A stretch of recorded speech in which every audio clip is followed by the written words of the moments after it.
traffic. 30% of the vehicle lanes, curbs, and sidewalks on the lower level of Terminal BC are now unusable due to construction.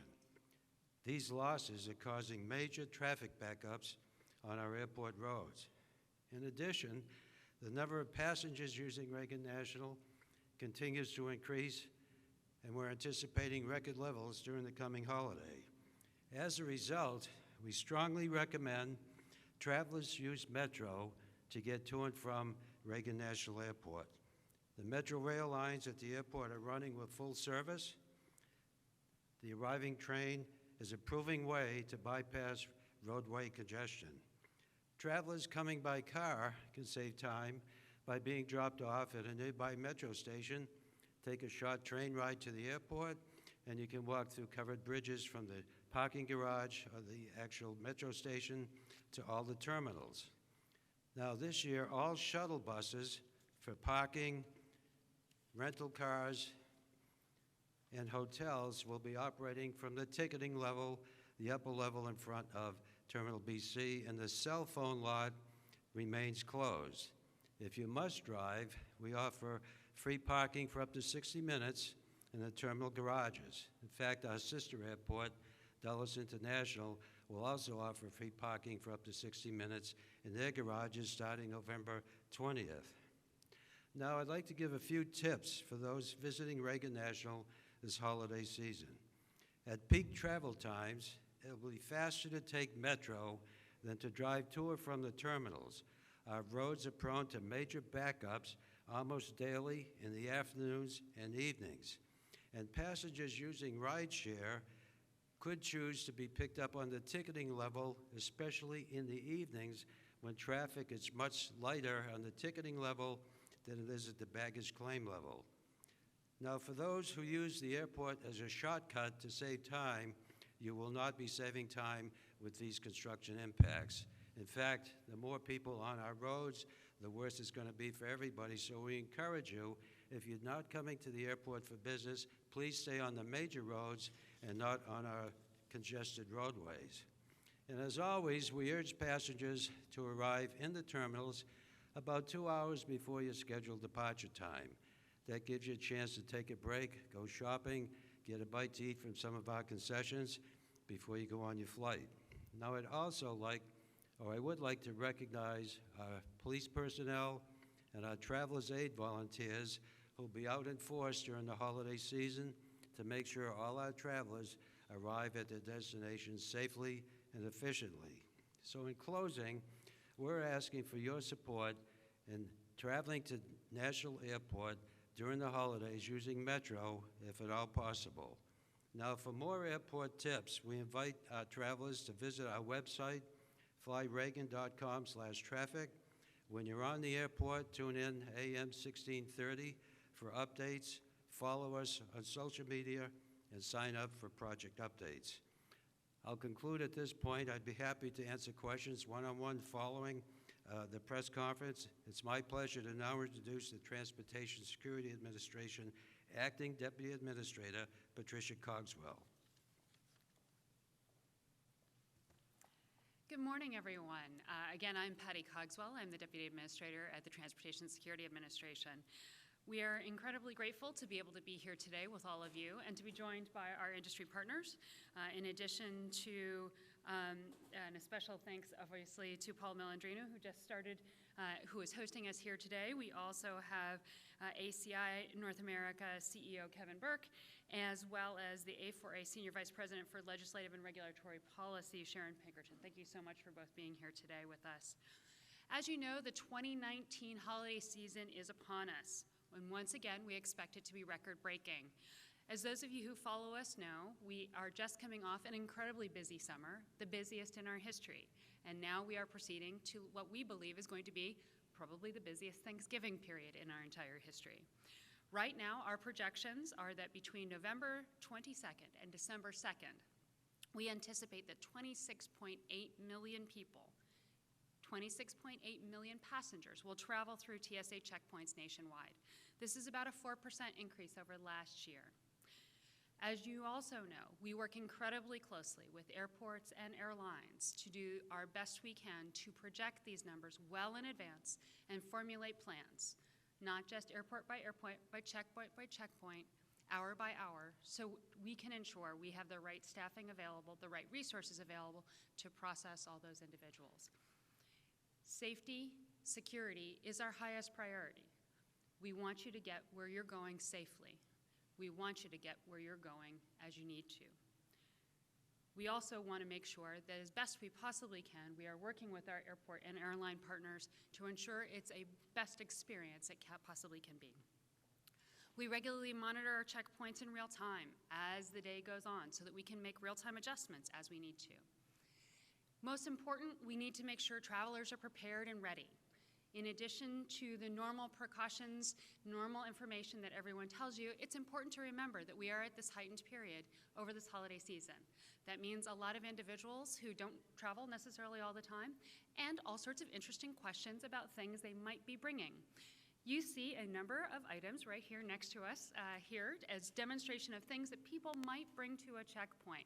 I encourage you to be able to come up and see them later to make sure you go through. Critically important for travelers to be able to know, what do you need to check? What can you bring on board with you? And if you have any questions, you have several different options. First and foremost, you can look at the TSA.gov website. You can also go to our Instagram account. You can download the MyTSA account, app, go to Twitter or Facebook, and ask your question via Ask TSA. Critically important for anyone, if you have any question at all, please look into this well in advance. Similarly, going along with this, we strongly encourage everyone to think before you go and pack smart.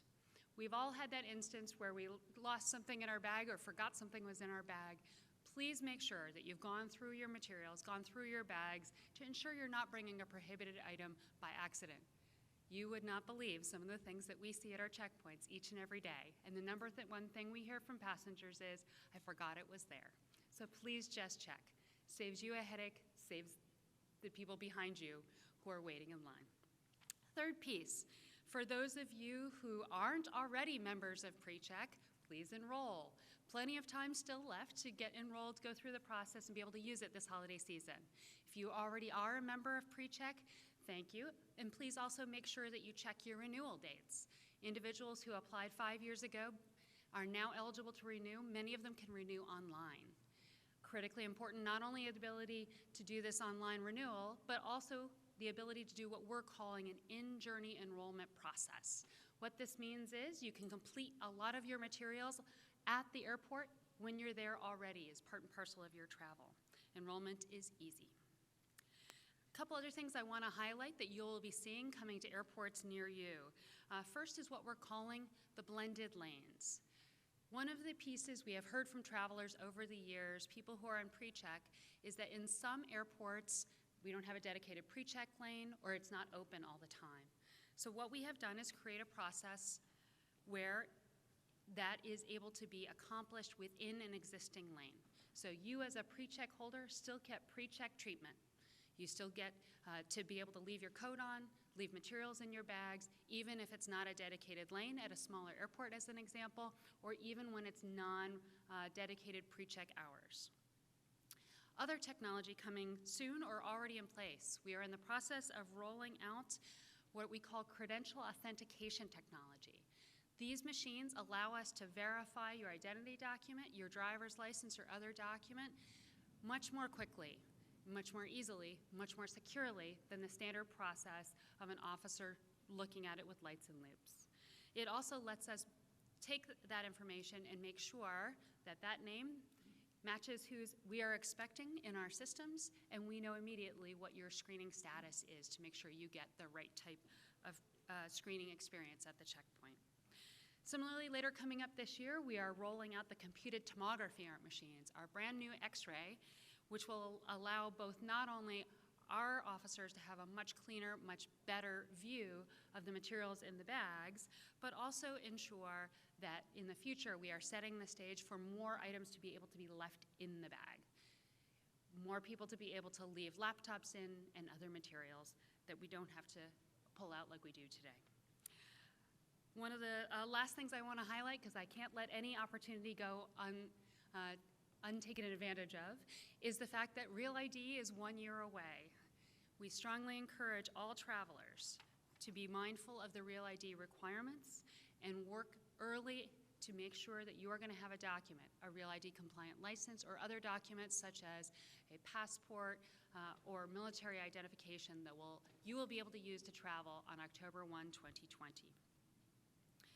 Finally, I just want to say one note, and I know all of you know this, but if you think about all of the people who are traveling to be with someone important in their lives on this holiday season, our officers are giving up that time to be able to be at the checkpoints, to be able to make sure that they are helping process people day in and day out. I want to say a special thank you to all of our officers and all of our personnel who are working for their holiday to make sure that the traveling public can get to their holidays safely and securely.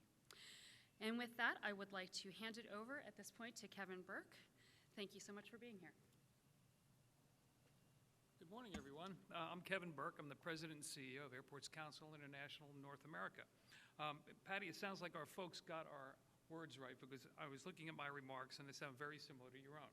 So I'm only here to really help out and talk about how airports are preparing for the busy holiday season. So as I said, airports across North America are preparing for the busy holiday season, implementing measures to streamline the travel experience, and we expect this to be another record year in North America. More than 1.9 billion, that's 1.9 billion passengers traveled through North American airports last year. The record travel we see in the coming months over the holiday will further exemplify this record growth across not only just the United States, but all across North America. So as passenger travel continues to increase, passengers will continue to experience holiday-level travel volumes throughout the year. But this is our busiest time of the year. But our goal at airports' number one goal is to ensure the safe, secure, and efficient movement of travelers, especially during the holiday season. But in order to accomplish that, partnership, and Patty hit on this, partnership is a key to our success in moving those passengers safely. So, airports across North America are working with our friends at TSA and Customs and Border Protection and our friends at the airlines to be able to make certain that we maintain a safe and efficient travel environment for all people who walk through great airports like this at Reagan National. Together, we will continue to design and deploy innovative processes, procedures, and technology to further streamline this great journey through our nation's airports. Our partnership with our friends at TSA includes investments in predictive technology and communication systems that will provide travelers wait time estimates at very busy checkpoints throughout the United States during this holiday season. In coordination with airports and airlines, the TSA Operations Center, which, by the way, is not very far from here, it's in Crystal City. It's a state-of-the-art facility. I've been there before. It's an amazing facility. They successfully highlight potential wait time issues and address them before they become larger on airports across the United States, and that will continue and get better. This coordination, ladies and gentlemen, happens 365 days a year, and that's what makes the system work, and that's why we need to work together as partners. Now, despite funding issues, our friends at TSA do an amazing and admirable job in optimizing TSA officer staffing levels over the busy holiday periods to minimize the wait times for our passengers. However, I would be remiss if I didn't call upon our friends in Congress to provide TSA stable funding for staffing and technology and to eliminate the diversion of the 9/11 passenger security fee. More than $1.2 billion of Patty's budget is going to be diverted this year to go to other agencies within the government, and that's just plain wrong. Over a 10-year period, $12.6 billion of the user fee will be siphoned off to subsidize other federal programs. Well, with record-breaking passenger numbers, the entire 9/11 passenger security fee should be used to adequately fund the staffing levels necessary to effectively screen passengers and their baggage in our great airports. Now, we strongly encourage, as Patty mentioned before, for travelers to enroll in TSA PreCheck or one of Customs and Border Protection's trusted traveler programs, Global Entry or Nexus, and that's for international travel. So by enrolling in one of these programs, travelers can expect and ensure a level of predictability in their travel experience. I'd also like to remind travelers that this time next year, as Patty mentioned, they will be required to present real ID compliant identification in order to travel. And I think that's going to be our biggest challenge for the next year, is to get American citizens to be able to do that.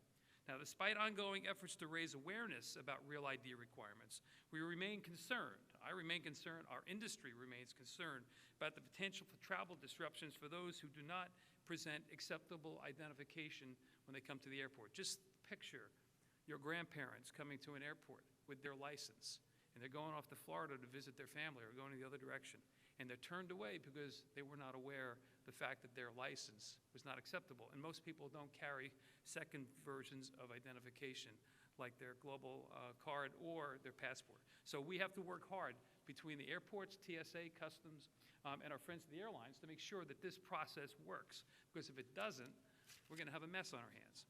Now, without real ID, a global entry card, passport, or other eligible federal identification, you will not be able to board your plane after October 1st, 2020.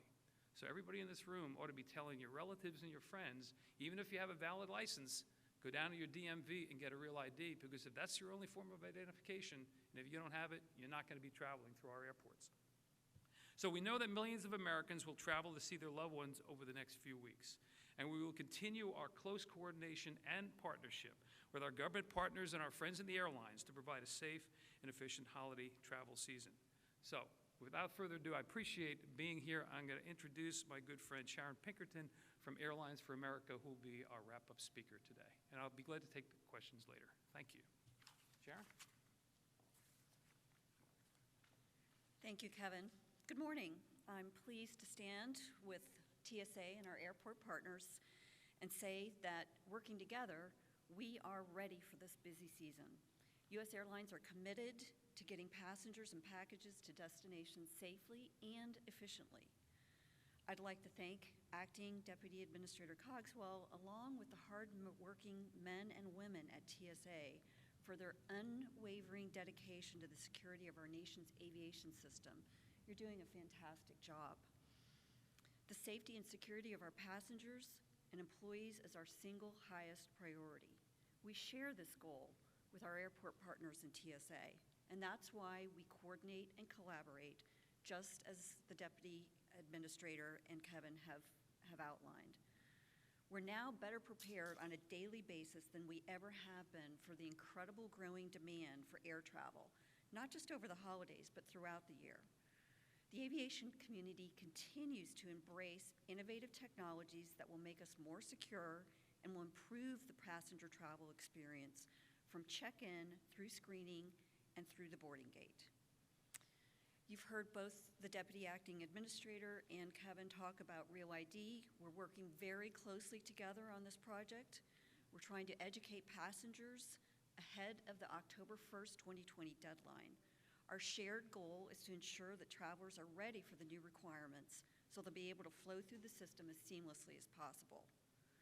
When it comes to Real ID, we're encouraging passengers to plan ahead, make plans now to obtain your Real ID compliant license.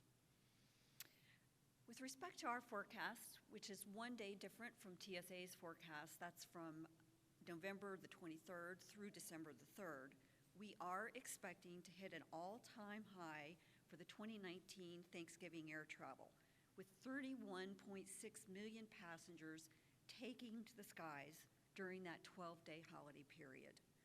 That's about a 4% increase over last year's Thanksgiving forecast. The Sunday after Thanksgiving, December the 1st, is expected to be the single busiest travel day ever for the U.S. airline industry, with 3.1 million passengers flying on U.S. airlines. Daily volumes will range from 1.7 million on Thanksgiving Day to 3.1 million on Sunday, December the 1st. We'll carry an average of 2.63 million per day, passengers per day, over that 12-day forecast period. Now, to address this incredible demand, airlines will operate 859 more flights per day over last year's Thanksgiving travel period, adding 108,000 seats daily across our global networks. Airlines are also adding extra staff from check-in to baggage claim to accommodate the record-setting number of travelers. Don't forget to download Air to see loved ones in the coming weeks. U.S. Airlines look forward to making your experience as positive as possible this holiday season. Thank you, and I want to have Deputy Administrator Cogswell back to the podium. Well, that concludes the prepared remarks of this event. We will now open it up for questions. And going back up. So right now into January and February, new CT machines. You'll start seeing those show up at our airports in the coming weeks.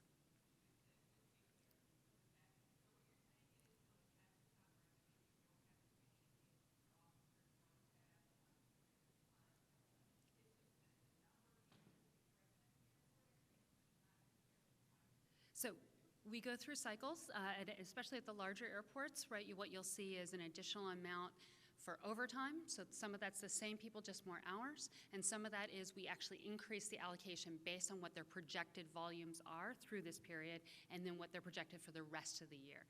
So some of it is a balancing across, but the summer is the longest sustained period. So they usually at their largest allocation for that period, increase in allocation. Then we go through a reset for the rest of the year. Other questions? All right.